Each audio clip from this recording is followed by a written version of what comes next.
அனைவருக்கும் வல்ல சண்முகத்தின் அன்பு வணக்கம். இந்த ஒழுக்கமுடைமை என்ற அதிகாரத்தில் வள்ளுவர் ஒழுக்கத்தின் மகா மேன்மையை திரும்ப திரும்ப அவர் பல்வேறு பரிணாமங்களில் அவர் சொல்லி வருகிறார். மனம் மொழி மெய்களால் எப்படியெல்லாம் இந்த ஒழுக்கம் இருக்க வேண்டும் என்பதை பற்றி சொல்லி வருகிறார். உலகத்தோடு ஒட்ட ஒழுகல் பல கற்றும் கல்லார் அறிவில்லாதார். உலகத்தோடு ஒட்டி வாழணுங்க. இன்றைய கால 21ஆம் நூற்றாண்டுக்கு எவையெல்லாம் சிறந்த ஒழுக்கமோ ஆன்றோர்கள், சான்றோர்கள், கல்வியாளர்கள், உயர்ந்தோர், உன்னதமானோர், அறவோர் எவற்றையெல்லாம் சொல்லியிருக்கிறார்களோ அவற்றையெல்லாம் கடைபிடித்து வாழ வேண்டும். மன்னர்கள் காலத்தில் இருந்த ஒழுக்கம் இப்போ கிடையாது. அப்பொழுது மிகப்பெரிய பெரிய யாகங்களை எல்லாம் செய்வது ஒழுக்கத்தின் பால் பட்டதாக இருந்தது. அவையெல்லாம் இன்றைக்கு செய்ய முடியுமா? அதனால் இன்றைக்கு தேவையில்லாத ஒழுக்க விஷயங்களை ஒதுக்கிவிட்டு எவைகளையெல்லாம் கைகொள்ள முடியுமோ அந்த சிறந்த ஒழுக்கங்களை எல்லாம் கைகொண்டு வாழ வேண்டும்.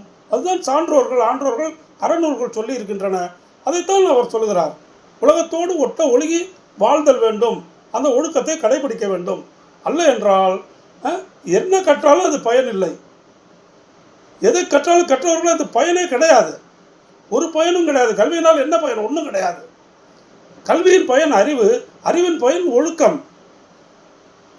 ஆகையினால் அந்த கல்வியினுடைய எந்த பயனும் கிடையாது என்று அவர் சொல்லிவிட்டார். உலகத்தோடு ஒட்ட ஒழுகல் பல கற்றும் எல்லா வகையான அற விஷயங்கள், ஒழுக்க விஷயங்கள், தர்ம விஷயங்கள், நீதி சார்ந்த விஷயங்கள், பொருளாதார சார்ந்த விஷயங்கள் பல கற்றும் ஒழுக்கமில்லை என்றால் ஒன்றும் இல்லை. அதுதான் விஷயம். அறிவு என்பது அந்த ஒழுக்கத்தை வெளிப்படுத்த வேண்டும். இது நன்கு புரிந்து கொள்ளுங்கள். பல கற்றும் எதை கற்றாலும் சரி ஒழுக்கமில்லை என்றால் அவ்வளவுதான். வாழ்க்கை டோட்டல் வேஸ்ட்டு. அது இம்மைக்கும் பயன் தராது, மறுமைக்கும் பயன் தராது.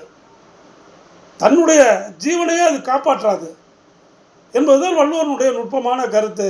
இதைத்தான் வள்ளலார் கரண ஒழுக்கமாக, ஜீவ ஒழுக்கமாக நமக்கு விரிவுபடுத்தி கொடுத்திருக்கிறார் என்பதையெல்லாம் நன்கு புரிந்து கொள்ள வேண்டும். அருட்பெருஞ்சோதி, அருட்பெருஞ்சோதி, தனிப்பெருங்கருணை, அருட்பெருஞ்சோதி. வணக்கம்.